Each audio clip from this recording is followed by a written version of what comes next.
Hello and welcome, I'm Thomas Porteous and you're watching the World Report on NewsX World. Let's take a look at some of the top stories of the hour. US President Donald Trump says a deal to end Russia's war in Ukraine is closer than ever, but reports no breakthrough on territory after talks with Volodymyr Zelensky. He says the coming weeks will show whether peace is possible as diplomacy continues with Ukraine, Russia and key European leaders. Israeli Prime Minister Benjamin Netanyahu meets US Secretary of State Marco Rubio at 10 a.m. and then sits down with President Trump at 1 p.m. at Mar-a-Lago in Florida. The talks focus on the war in Gaza, the next phase of a ceasefire deal, and Iran and Hezbollah's activities in Lebanon.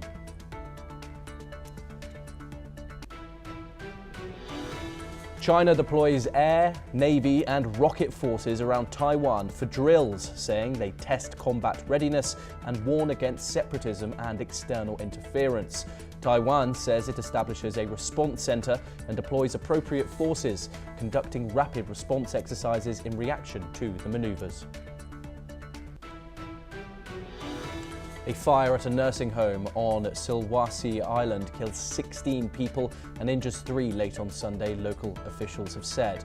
Authorities are on site as emergency teams respond and investigate the cause. North Korean leader Kim Jong-un oversees the launch of long-range strategic cruise missiles, with state media saying it confirms nuclear and counterattack readiness. The test comes as Kim showcases military and economic progress ahead of a key ruling party Congress in early 2026. Mexican authorities say at least 13 people are killed after a train derails in Oaxaca with hundreds on board. Officials say dozens are injured, some critically, as rescue and emergency operations continue. South Korean President Lee Jae-myung apologizes to families of 179 victims of last year's Jeju air crash and vows to uncover the truth. He says the government remains responsible for protecting lives as families continue to demand answers over the deadliest air accident on South Korean soil. 7 Turkish police officers are wounded in a clash with suspected Islamic State militants during a raid in Yalova province. Authorities say the officers are not in serious condition as special forces secure the area. Those are the headlines for this hour, and for our top story we head to the United States, and Israeli Prime Minister Benjamin Netanyahu will meet US President Donald Trump at Trump's Mar-a-Lago resort in Florida today. The meeting has been moved to 1 p.m. local time or 8 p.m. in Israel. Earlier, Netanyahu is also scheduled to meet US Secretary of State Marco Rubio, and both meetings were initially expected later in the day, but updated schedules from the White House and State Department show the New Times. Officials say the meetings will focus on regional security and ongoing diplomatic issues, highlighting continued US-Israel cooperation. Joining us now is Peter Baum, the editor of the Weekly Blitz, and he joins us live from London. Peter, thank you very much for joining us. Of course, the people in Gaza continue to struggle, of course, with ongoing Israeli strikes on selected targets. Of course, the majority of the fighting has concluded. However, we are seeing those small pockets of violence occurring pretty frequently, along with a storm which is devastating the region.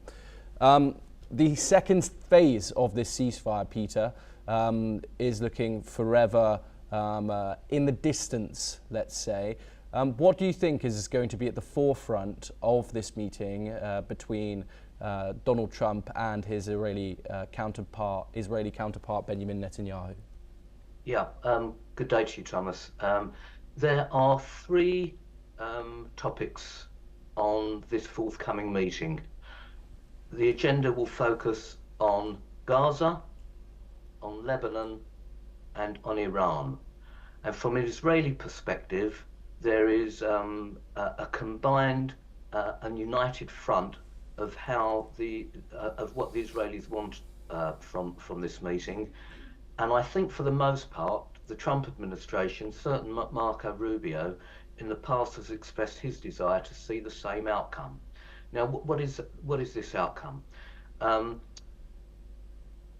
Pre-October the 7th, had anyone have told Israel and her supporters that the main threats to her security from a military aspect would be as diluted as they are, albeit with the trauma of the war and October the 7th, I think most Israelis would have plumped for that. So now we have to go to the second phase and what the meeting is about. With regard to Gaza, as we've seen, the attacks from Hamas on Israel leading up to October the 7th and before have become almost a non-occurrence. So what Israel wants from the meeting, and where I think Trump will be supportive, is the demilitarization and the further dilution of Hamas's ability to obtain weapons in order for phase two to go ahead. I think Trump is getting frustrated because of Israel's inability militarily to finish the job completely. Had she have been at that stage, I think it would have made Trump's life much easier. So Trump wants to get in forces from impartial countries to put in phase two of the deal, and he will pressure Netanyahu to row back on the attacks that are occurring, let's say, every other day targeting Hamas. That's the first thing. Regards to Lebanon, they're definitely on the same wavelength. The Lebanese government have been more proactive than since the 1980s in disarming Hezbollah militarily, who, though still operational as a military force, has been severely disabled. And there again, they want troops in, as in Gaza, impartial troops to come to let's say, patrol a demilitarized zone. When it comes to Iran, that's a rather different topic. We know that both governments were as one in bombing the Iranian nuclear reactors.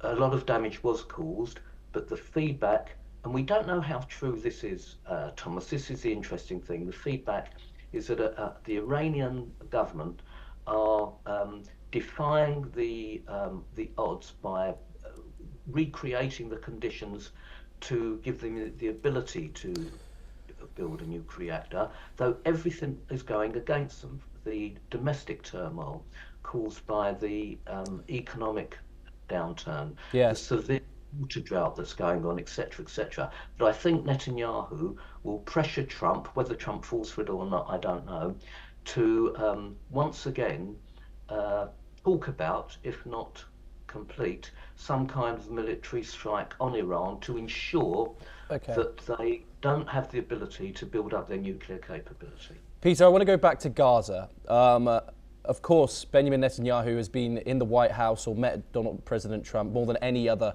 world leader during this second administration. Donald Trump, of course, and his peace plan for the Gaza process has been hailed as one of his great victories. Israel, however, many are arguing that they are consistently violating that ceasefire. Of course, with Hamas as well, but Israel is the one with close relations with the United States. Do you think Donald Trump is going to be happy with the way that Israel has conducted itself in making sure that ceasefire is moving on to the next phase? Do you think there could be any clashes in regards to that? Possibly. I think Trump wants to implement phase two as quickly as possible. And he's given the Israelis at least, let's say, 6 weeks. Do you remember, Thomas, the 200 Hamas terrorists that were caught in the tunnels and basically were given no way out? That's become a non-story now. We assume that most of them have been killed. We don't know. Trump has been very flexible with Netanyahu, but I think there is a limit to his flexibility because he will want to implement phase two, as I say, as soon as possible. Otherwise, his political credibility gets lost. He will be mocked by all those players that want to see him fail. So I think there will be clashes on this particular issue, which I don't see regarding Lebanon and Iran. I think they'll definitely be on the same wavelength for those two issues, but on Gaza, I can definitely see that they will not see eye to eye because Israel is determined to further dilute Hamas's capability, and Trump, I fear, will say, no, enough's enough, let's get in phase two. Peter Baum, as always, it's a pleasure. Of course, we could speak about this for hours, but we are constricted on time. But we move on next. And we move over to Southeast Asia. And Thailand and Cambodia have agreed to rebuild mutual trust and work towards consolidating a ceasefire following weeks of violent border clashes. The two Southeast Asian nations signed a second ceasefire agreement on Saturday after fighting left at least 101 people dead and displaced over 500,000. The talks held in Yunnan, China, included Thai and Cambodian diplomats meeting with Chinese Foreign Minister Wang Yi. Yi described the ceasefire as hard-won and urged both sides to uphold it and avoid letting fighting resume. With the ceasefire now in place, both Cambodia and Thailand expressed hopes that this would create a stable environment for further negotiations. The agreement includes provisions for the repatriation of Cambodian soldiers and the adherence to international bans on landmines. Joining us now is Collins Chong Yu Keat, a foreign affairs, security and strategy analyst, joining us from the University of Malaya in Kuala Lumpur. Thank you very much for joining us here on NewsX World. It's a pleasure to talk to you. Of course, this ceasefire has been now in place since Saturday. What does this realistically achieve on the ground, and what are the aims of these talks in China? Well, we have seen, how, the events for the past couple of days now, have given positive, confidence to the region. And this also, is being used as a new platform by China, where, he has expressed his readiness to position itself more in terms of this, as a stabilizing factor in mainland Southeast Asia. And this timing reflects China's push also to ensure that regional crises such as the Thailand-Cambodian conflict, doesn't undermine the importance of its own, BRI corridors, its own supply chain, strategic projects in the Mekong sub-region. And of course, China frames this diplomatic move as a neutral facilitation, but we all are cognizant of the fact that it is also to safeguard its own trade and logistic importance, to protect Chinese investments, and of course to prevent escalation that might undermine the the interest of China itself in this region. So as I've stated before, China is trying to exploit any gaps or loopholes in terms of the lack of capacity from ASEAN, from the US, in terms of resolving this, in terms of preventing escalation of this conflict.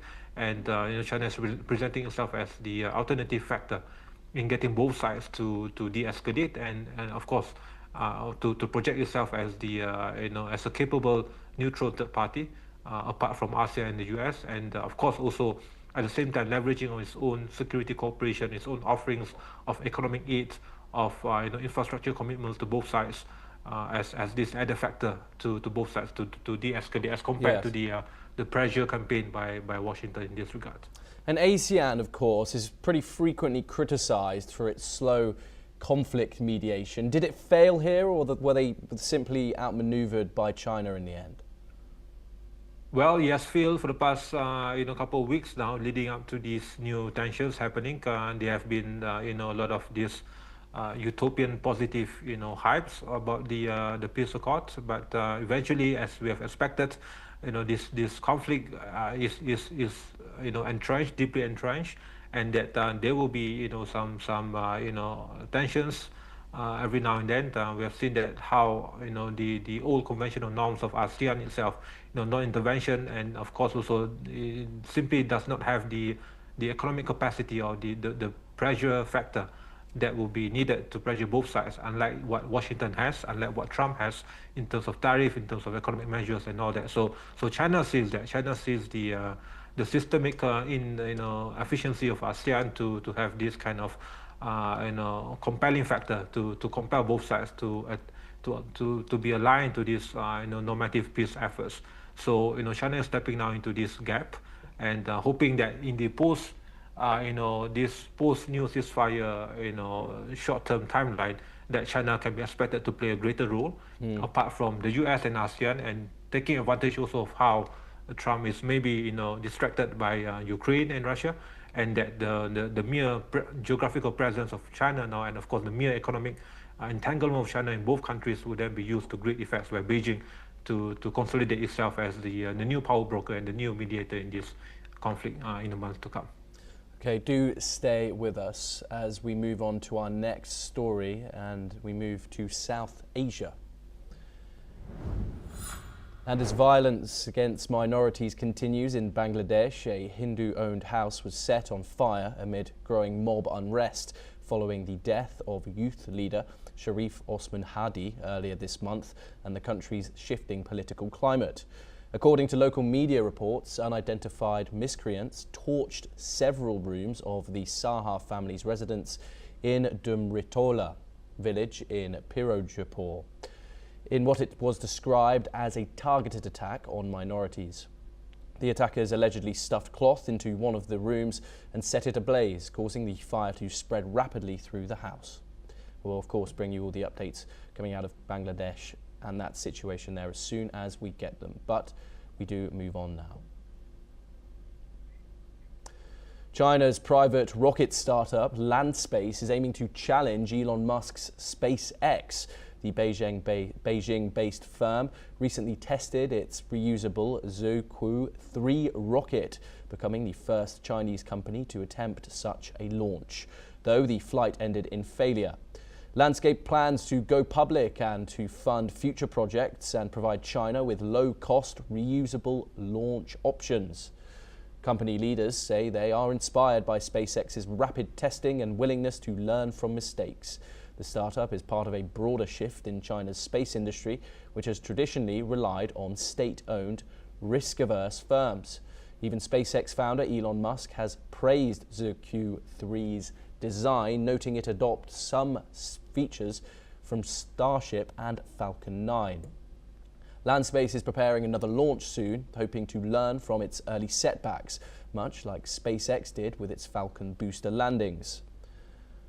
Collins joins us once again. How significant is Landspace's entry into reusable rockets, and is this really going to challenge Elon Musk's SpaceX in the future? Well, far from it. We have seen how China is trying to compete now. The launch of this capacity in terms of land space. This reflects that China's goal has always been to reduce dependence on foreign launch systems, especially by the US, and of course it reflects the ambition to compete in global satellite launch markets. And it's still a new player here relatively, and of course this emerging competition, this internet constellation, space-based services. Landspace is trying to fill the gap, but SpaceX definitely still leads in a whole range of all this capacity in terms of the economies of scale, in terms of technology, in terms of the experience, credibility. So I don't see that happening. I don't see how Landspace can really catch up to SpaceX. It still lags behind, at least for years or decades now. Of course, this reflects the ambitions of China in the growing private space sector to have this kind of strategic autonomy and control of its own launch capability, but simply it doesn't have the capacity to compete with the economies of scale now that SpaceX has in terms of its own Starship program. So I don't see that happening, frankly, Thomas. Yeah, and in the broader terms of China's space sector, they are of course looking to challenge the United States. What's the kind of time scale that a challenge like that would truly emerge? I don't see that happening, at least under this current Trump administration. We have seen how this strategic focus by Trump, not only in terms of empowering and rejuvenating its own military power capacity, but of course also in maintaining its space power gap. And we have seen how space competition is now shifting from more of a government-led focus to more of this state-supported commercial ecosystems, including China. But of course, this also leads to this greater technological rivalry between both Beijing and Washington. But in terms of the the entire infrastructure and ecosystem, there's definitely no capacity whatsoever for any Chinese firms to rival that of the US firms, especially SpaceX. in terms of the technological superiority, in terms of the funding, in terms of the entire ecosystem of expertise, of human capital, of research. So I don't see that happening, and Beijing can pump money and resources into that, but it will take years, at least years, for any kind of new firm to enter the market, to enter the system, to effectively, they might have the cost factor, they might have the state resources, but in terms of technological capacity, it simply does not have the power and the efficacy to catch up to SpaceX in terms of this targeted impact to the resources and to the technologies that are needed for this kind of high-end, high technology system in place. So frankly, it will take at least years for any firm to catch up to that. And China is, of course, known for creating technology, advanced technology, and offering it at a very cheap price. We've seen it with the likes of electric vehicles and so forth. Do you think China's emerging private sector could lower global tech launch costs? Well, it might offer some of, as I've stated, relatively cheaper in terms of the services provided. We have seen that before in the EV market. We have seen that before also in different sectors, and this has also given some impact to the traditionally Western-led ecosystem. But in terms of the credibility, the experience, the reliability, the confidence in the market, I simply don't see that happening for years to come. And of course, SpaceX under Elon Musk will have this kind of, they are far ahead in terms of innovation, in terms of this technological drive, and of course also we forget we have also these different firms now in the US, in the Western-based system, that have also the leverage and advantage of crossover collaborations, and they share these different kind of high-end technologies that are simply not available to the Chinese system. And we have also this kind of restriction and access to sensitive chips, and of course these tech restrictions being in place now. It will take years for any Chinese firms to simply have to have this same kind of mechanism as in the past, to simply copy or to simply have this kind of IP theft or IP violations of ethics and conduct, to have this kind of same technologies that are being used now in the Western firms to have it on their side. So I don't see that happening, and the Western firms, especially SpaceX, will still retain the superiority gap at least for years to come now. Collins Chong-Yu Keat, thank you very much as always. It is a great pleasure to speak to you here on NewsX World. We now move on and over to the Korean Peninsula, and South Korea's former First Lady is alleged by prosecutors to have accepted lavish bribes totaling over $200,000 and meddling in state affairs. Kim Keon-hee, the wife of the disgraced ex-president Yoon Suk-yeol, was arrested in August and is under investigation for alleged stock manipulation and receiving gifts from the cult-like Unification Church. Meanwhile, the special prosecutor and deputy special prosecutor on investigation of the former First Lady have responded. Let's take a listen in to what they had to say. 현재까지 밝혀진 바에 의하면 김건희는 대통령 배우자의 신분을 이용해 고가의 금품을 쉽게 수수하고 각종 인사와 공천에도 폭넓게 개입하였습니다. 이봉관 서희건설 회장, 이배용 전 국가교육위원장, 서성빈 드럼돔 회장, 최재형 목사 등으로부터 총 3억 7,725만 원 상당의 금품을 수수한 사실이 밝혀졌습니다. Well, that's all that we have time for this hour. Keep watching NewsX World for more international updates.